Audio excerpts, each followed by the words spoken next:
And welcome to another season of Pit Stop. We're here now until the fall season ends. Our mandate is to provide you race highlights from regional racing and stock car action to professional series like the IMSA World Sports Cars and SCCA Trans Am Cars, both of which will be making a stop here at Mosport. Is that all? No! How about we throw in some international results, some how-to segments, and special guest interviews. So sit back, strap yourself in, and get set for the fastest half hour on Rogers. An update on the condition of Toronto's Jeremy Dale. As some of you may know, Jeremy's Oldsmobile Spice collided head-on with the Ferrari of Fabrizio Barbazza during last weekend's World Sports Car event at Road Atlanta. As of Tuesday, May 2nd, Jeremy was listed in stable but critical condition after going through 8 hours of surgery on Sunday at the Georgia Baptist Medical Center. Doctors indicate further orthopedic surgery will be required. Jeremy's recovery will be a long road of rehabilitation, but doctors at the hospital are encouraged due to his excellent condition prior to the crash. Fabrizio Barbazza's condition was last listed as critical but stable. He's been put into a medically induced coma due to head injuries. He also sustained a broken arm and broken ribs. Antonio Ferrari, the team owner for Fabrizio Barbazza, has criticized IMSA over the accident. James Weaver went on to win the WSC event.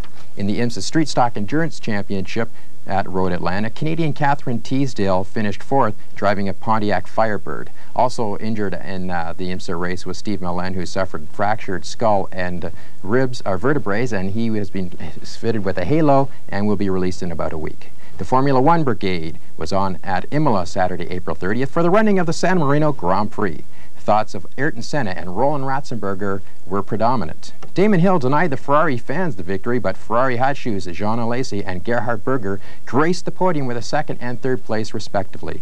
Here is the top 5 from Imola. Damon Hill was first, followed by Jean Alesi, Gerhard Berger, David Coulthard, and Mika Hakkinen. And the drivers' points? Damon Hill out in front with 20 points. Michael Schumacher and Jean Alesi tied with 14 in second. Next in line, it's David Coulthard and Gerhard Berger with 9 each. Now the Constructors' Championship, got to put on smile on your face, Williams and Ferrari tied. The Winston Cup cars were at Talladega last weekend for the running of the Winston Select 500. The first few laps of action was only surpassed by a spectacular battle for the lead with 2 laps to go. The battle saw Earnhardt bite the wall and Mark Martin go on to claim win number 2 for Ford. Yep, that's right. 2 consecutive wins for the Fords on the heels of implementations of new aerodynamic rules aimed at equalizing the Chevys and the Fords. The top 5 finishers are as follow. Mark Martin out in front, Jeff Gordon, Morgan Shepherd, Daryl Waltrip, and Bobby Labonte. And take a look, Dale Earnhardt with a 21st place finish. The points after the race, Jeff Gordon and Dale Earnhardt tied for the lead, 1,314 points, and not bad for Jeff, he picked up an extra $100,000. Mark Martin next in line with 1,305, followed by Sterling Marling with 1,252, then Rusty Wallace and Ted Musgrave share the next spot with 1,188 points each. The IndyCars practice begins this weekend. For the Indianapolis 500 on May 28th, here's how the points look going into the 500. Scott Pruitt out in front with 51 points, and Canadian Jacques Villeneuve with 47 points. Maurizio Gugelmin, Bobby Rahal next in line tied at 38, then it's Emerson Fittipaldi with 35. Paul Tracy still just has 32 points, he's a little bit further back. Mark Samet won the Can-Am Midget Opener at Lancaster Speedway April 30th. Whitby's Jeff Ribberty finished second. Keith Dempster was third, and Keith has his sight on a 4th consecutive championship. That concludes our race recap for this week. Now on to a special feature we will bring you over the course of the first several shows. Daryl Leatherdale won the Late Model Sportsman Championship at the Mosport International Speedway in '94. He then decided it was time to try something different. Over the winter, Daryl has been building a Mosport Modified for the new division, and he opened his shop doors to allow us inside to tape various stages of the car construction. We were not there from the initial chassis construction. In the first part, Daryl will bring us up to speed on this initial build as we give you 2 segments for the price of 1.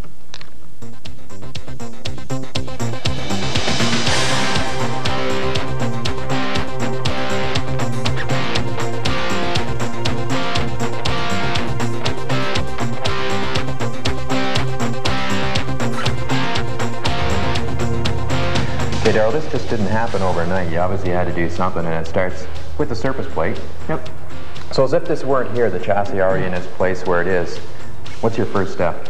Well, the first step is to start, like you say, with the surface plate. Get a solid ground or foundation to where you can build a chassis on top of it. The key to it all is to make sure that you get the chassis mounted solid so that it's not going to flex any place or move or pick one corner up while you're welding it together.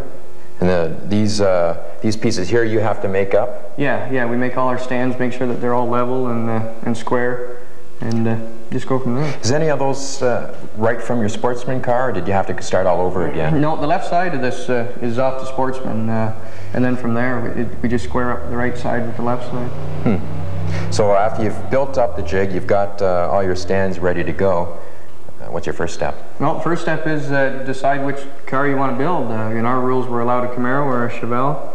I chose to go with a Camaro, so your first step is to either buy an old Camaro or go to the junkyard and buy yourself a front clip, sand it out and have it sandblasted. Okay, and so do you do any modifications to the clip before you actually...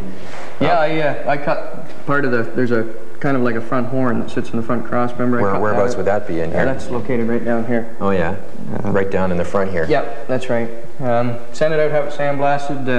There's some more stuff I'll be doing later on to it as far as relocating the upper control arm mounts, notching this out for shock clearance, but that's pretty well gets you underway, is get that done, sandblast, clean it up so it's, you get a nice base to weld on, and get it mounted square and put on your plate. I guess once you've got this done once, obviously the next chassis is going to be quite a bit easier to do if you decide to build up a second chassis. Yep. So what happens as far as your heights go? Do you determine that just basically by the rule book? Do you have any sort of creativity in how you're going to place your front end? Well, basically you want it all sitting level. Once you get your front mounted, we're allowed a 4-inch frame height. Okay, so just kind of keep everything square and level, and get the clip sitting level with to match it all up with the rest of it while you're building it. Okay, so you got the front clip ready to go. Yep. Then you move back. Yep. What's your side rails here? I guess obviously you just get your sides down first, right to the back. Yep. Yeah, you have to build this side out so you've got room to sit, your feet and all can clear. Not only that, you're pushing everything over to the left to get some left side. Do you work from left to right then? Yeah, you do. Well, I was building one of these.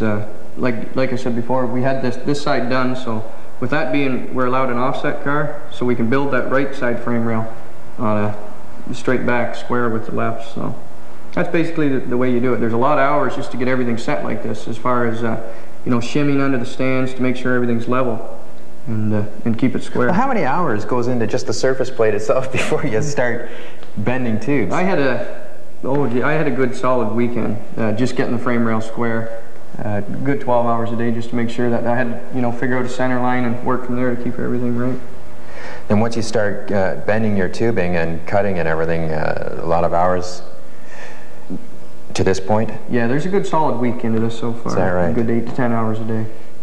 Are there any more braces that you have to put in on the front end here, or will this be enough, just the one railing coming to the front clip? No, there's not enough strength there yet. You'd get too much flexion in your front clip. But the reason I've kept that out is I've figured out where my rear end points are going to be, and now after doing that, I can put a rear end in it, figure out where my engine mounts are going to be, put a set of headers on it for your exhaust, and then I can build the bars accordingly. So none of the, so in fact, you might end up using the bars to your advantage by attaching stuff to them and not having extra bars in flight. Okay, yep. Good idea. Good idea, and I guess for weight as well. Yep. Yep.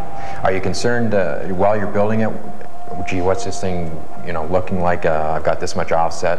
How many tubes do I have? My weight. How's my weight? Yeah, that's a big concern, is to keep things as light as you can. So when it's all together, you've you're 400 or 500 pounds light. So when you have to add lead to bring it up to weight, you can put it where you want.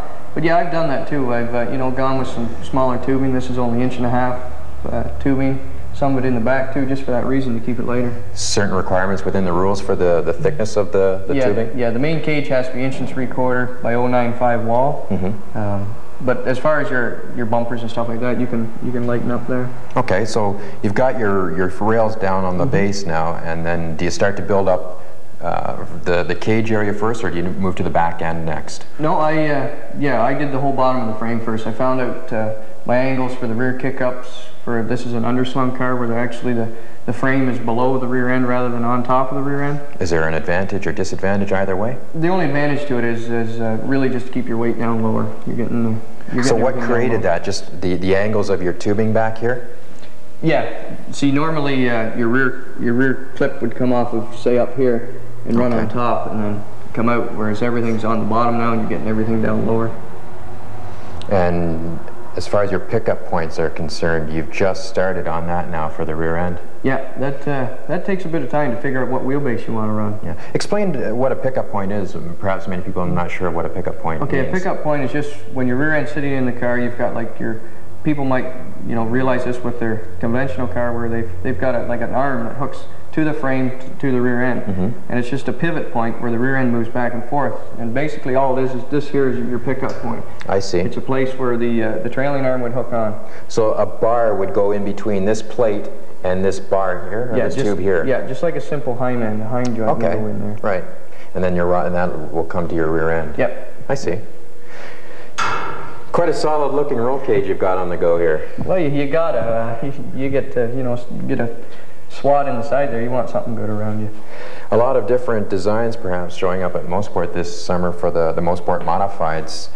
What's this car going to look like in the end? I really don't want to give a whole lot of it away beforehand, but you're going to see a lot of different designs because a lot of the guys are, to save money, they're building them themselves. So it's just going to be a lot of guys building a lot of different stuff. I've heard of some guys in here looking at this, and I'm getting different comments from them of how they're building theirs. So. Any particular techniques in welding and fitting the tubing that you have to deal with, or is there, just a general weld? Explain the process to us. Well, really, this is done with a MIG weld. I learned how to use an arc welder first, rather than just because a MIG welder is actually easier to use. But if you want to learn off an arc welder first to get some knowledge of your heat. How much rod and all to put to it, the size of rod, but yeah, you don't want to just, if you're going to build a car, you'd want to, take a lesson or something on welding before you oh yeah, I think so. Start putting it all together. If I built a car, I'd probably fall apart the first time you hit the wall. Yeah. But as far as notching it or that, you just, a grinder, I don't like using torches or nothing like that to get too much heat into the tube, but a grinder, they sell a tube notcher you can buy for notching it. It makes it a whole lot easier. And just try to keep the gaps down real small when you're trying to join pieces together. Did you build up your Sportsman car? No, we had bought that car. Okay, so this is pretty much the first car that you built from scratch, is it? No, this is about our third. Is that right? Yeah, we built so a couple. At this point, do you have the knowledge in your head to you just build the car, you know what it's going to look like as you go, or do you have a floor plan or schematics that you're going through? No, I didn't really use schematics. I bought a set of plans, but it was off a Chevelle front frame, so I had to make it all pretty well, but most of it, I could find out the cage height for it, how far to sit the cage back on the frame, but pretty well everything else was just done from knowledge of years of experience. Quite an offset on this car. We saw a glimpse of that at the beginning. I just want to come around to the front of this and take another look at the offset. I mean, this is unbelievable. I guess everybody's used to looking at a car and seeing everything straight down, but when we look at this, you're hanging off the side of this car, Daryl. Yeah, they didn't put a left side weight rule on us, so really what I wanted to do was, take it to my advantage, put everything off to the left. This bar that's going to be behind your seat, the square tube, is that it, or is there going to be more bracing to that? There'll be another brace. There's another pickup point that goes on top of the rear end, and I just haven't got around to put that in yet. That'll be the next step. Interesting. Now, what's your next step then, as far as your pickup points go? Where do you go from here? We're going to see it all, but pretty soon I'll be putting the rear end in the car, and once I get the rear end in, they've got a rule on how far our flywheel on the back of the engine has to be from the rear end. So what I'll do is I'll put the rear end in, mount it in, and square it up, and then I can come forward and put my engine mounts in.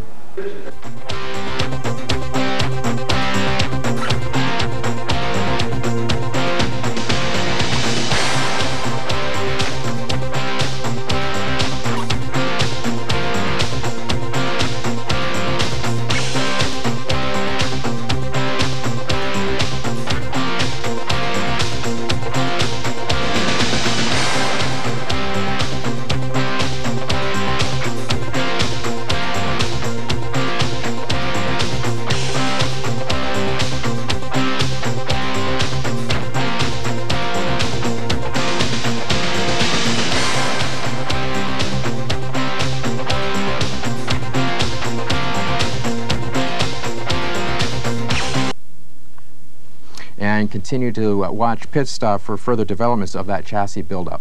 Now, in conjunction with the 4-on-the-floor baby races at the Oshawa Center a couple of weeks ago, the Mosport International Speedway put on a mall display of various cars competing at the track. We took the pit stop cameras to the center for some thoughts on the upcoming season from the drivers. This season we're hoping to capture a few features, some heat wins, have a little better season, a little cleaner season, possibly top 3 finish at the very end of the year. We should do not bad. Picked up some new sponsors this year. Carriage Automotive out of Scarborough, Three Boys Fish and Chips, Custom Automotive. They've all helped out quite a bit. It should be a good season. This season we just freshened up the motor. We've gone over the chassis, make sure everything's clean. Obviously fresh body, new mural on the trunk lid. Just clean it up, make it straight, fresh for the season. Hope it stays that way all year. Thanks a lot, I appreciate it.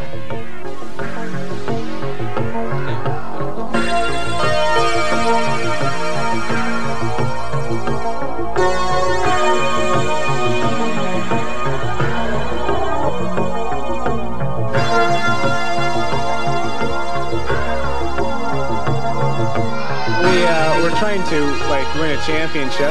We want to give all our sponsors a good name in that. We really want to win, beat all the guys out there every Saturday night. It's a brand new class, and we're just going to give her the best we can for the whole season and really make it work really good for all our sponsors, and hopefully maybe next year we can come back and do even better than we do this year. I'd like to win all the races, win a couple of features, and win the championship.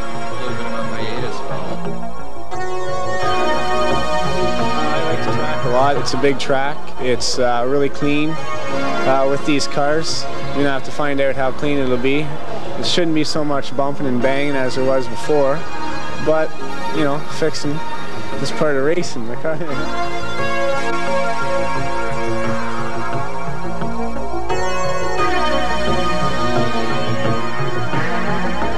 I like the track a lot. It's a big track. It's really clean with these cars. You're gonna have to find out how clean it'll be. It shouldn't be so much bumping and banging as there was before, but you know, fixing is part of racing. So that's about the best thing you can do.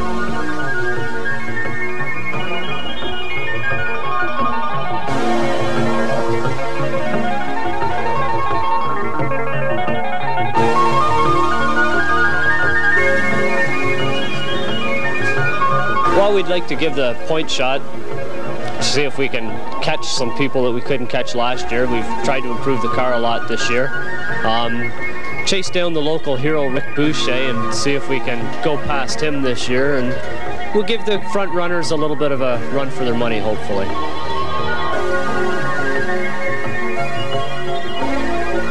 We changed all the front and rear suspension, and we've built 2 motors for this year. We've had the transmission redone, hung a new body on the car. So about 2 months ago we had the car out in the driveway on its side, washing it off with a power washer.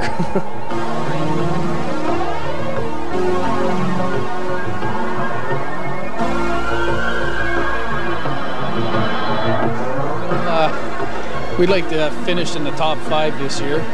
Be our biggest goal. We're looking to try to stay out at all the pileups. That's the biggest thing, and have better luck with the motors. But we're hoping to have a good year. So.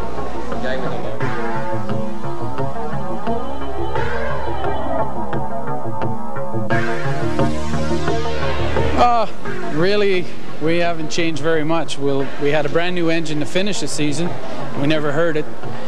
We put new clips on the car. We bent it up pretty bad, and new body on it. But really, any major changes are not really any. Maybe driving style, maybe a little bit. That's about it.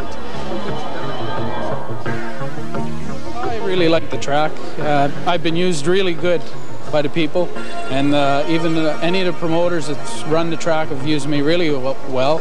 And most of the drivers have treated me really well, so I don't mind. I like to race and race hard, but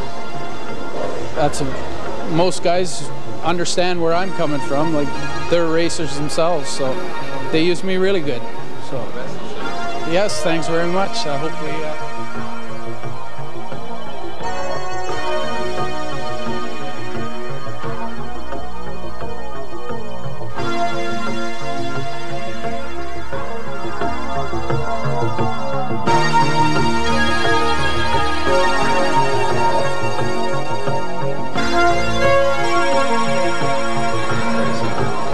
Well, we're just hoping to finish in the top 5 in points and keep the car clean every week and have a good fun weekend, and hopefully not spend too much money, and put on a good show for the fans at Mosport this year. The modifieds are new to everybody though, so what do you think about it? Well, it's going to be a lot of surprises, I think, in this division.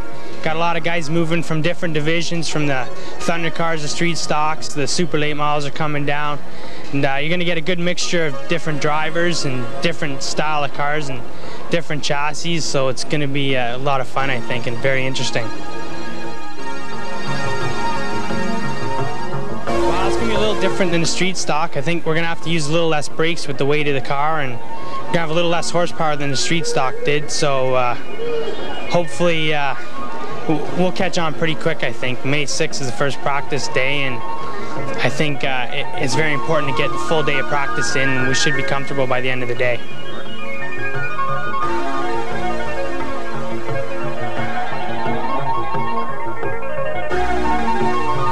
Here, everybody ends up being rookie anyways because it's a brand new class. So it's going to be really competitive this year. Everybody's going to be trying for the front of the pack.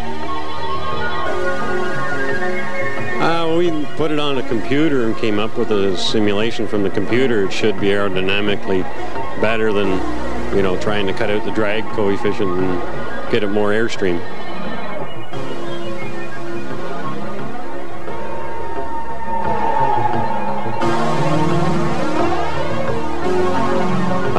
I was getting kind of relaxed a little bit last year, and I was enjoying the ride in reality. I was getting used to this pace, and now it's time to move up to something a little quicker.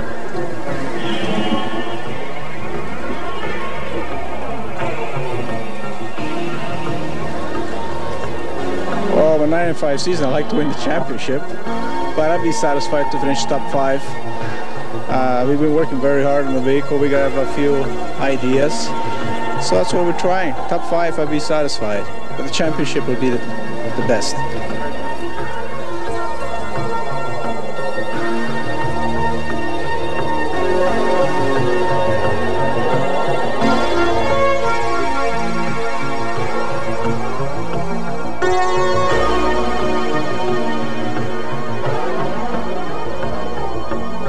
Yes, we do. We spend every night, from Monday right to Saturday morning to get it ready. Plus, we've been working all winter since September, and the season finished. So we've been really working at it. But you got to keep it in good shape. We have to keep our sponsors happy. This year we are really happy. We picked up a really good sponsor. We got Molson and North Point Chev Olds, which they're great. They help paying the bills.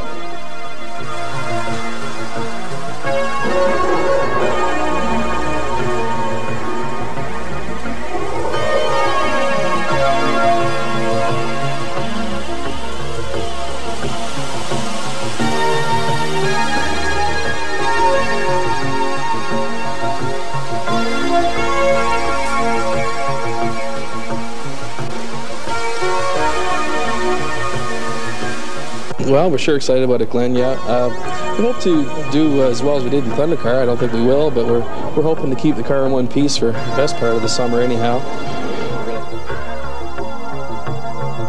Yeah, really are. And yeah, we've been working on that for the last couple of years, and hopefully we'll be able to get up in the top 10 in points this year. We've done real well in the points in the Thunder, and we really haven't been really showing for it. But hopefully this year we'll be all right in the points. The new car looks really. I've spent a lot of time on the body and making sure it looks good. Hopefully it goes as well as it looks.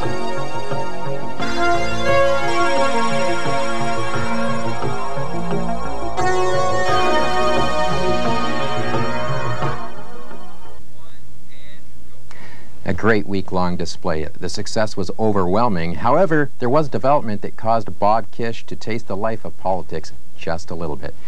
We caught up with Bob at Big Uns, his sponsor and host to all the mall participants, for some burgers following the closure of the mall display. Well, there was signed confiscation going on by security to do with the mall, and they weren't too happy we were advertising Bigham's in the restaurant. And their restaurant, I guess I should say. But everything worked out in the end. We got our sign back, and we did display the sign and advertise them for the rest of the week that we were there. And the fact of the matter is that it's on your car, and the sponsors are what allow you guys to come out and race anyhow, so it wasn't as if you'd brought that in deliberately. I mean, that's your sponsor for the year. I mean, they had the sign painted up specifically for the mall show. We don't go racing without the sponsorship from restaurants and small-time business owners, and we don't need major corporations stepping in that don't really support the local guy. And I mean, we'll stand up for the little guy, and this is one for the little guy. Well, that's just all it is, you know. It's the little guys that really make it all possible, like Bigham's. Well, Bigham's does us very well, and they treat us very well. They supplied us food all year while we were working on the car in the garage. So, I mean, you have to stand up for the small-time businessman, and this is just one for them. And speaking about burgers, let's go enjoy ours now. We'll have one. We'll have a bunch by the looks of the crowd here. It'll be good. All right, well, we're at Bigham's right now, and it's the small sponsors that keep the guys at Mosport going.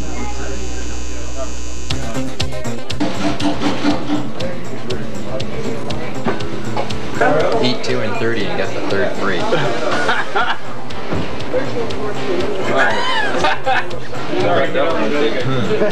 That's to send home to Mom.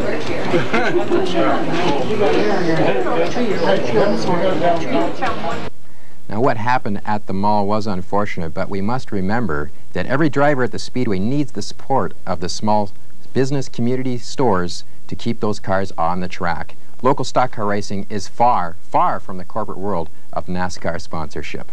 During the week-long mall display, the cars were taken care of, and the booth was occupied by 2 volunteers that give their all to the Mosport Speedway. As a sign of appreciation, the drivers presented Ron, affectionately known as Rocket, and his girlfriend Ann with a token of their appreciation. Now, here's newly acquired pit stop reporter Jim Rossiter with the report.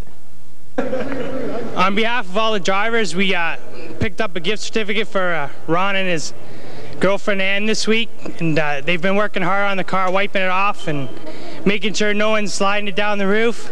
So we got them a card and a gift certificate for the keg, and just want to thank all the drivers and owners for helping us out, getting this ready for them. They did a good job. Let's hear a good round of applause for them.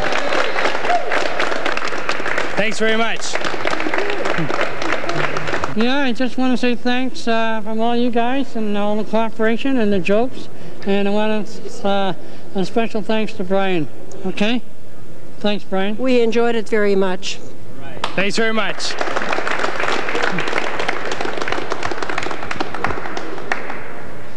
Okay, that's enough.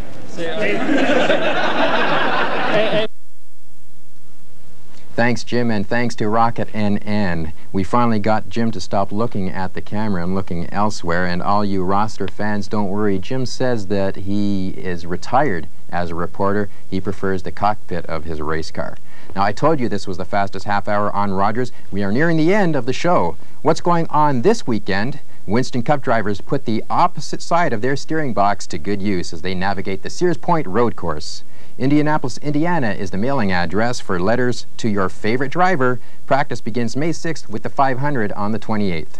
May 14th is the next stop with the F1 cars at the Spanish Grand Prix. Canadian Ron Fellows and the rest of the SCCA Trans Am gang move into Phoenix this weekend for their first race. They will be at Mosport May 21st. CASC Ontario Region Championship begins May 13th, 14th with the British Automobile Racing Club's Grand Prix of Ontario at Mosport Park. The Race Superbike Series kicks off at Shannonville May 6th. Mosport International Speedway competitors will be on the track May 6th at 12 p.m. for their practice day. The season kicks off with a non-points night on May 13th, and there are already 150 drivers entered for the season this year. Great to see. That will do it for this week's edition of Pit Stop. Tune in next week. We'll recap this weekend's results. We'll have a report from the practice day. Daryl Leatherdale will go on with the rest of his chassis.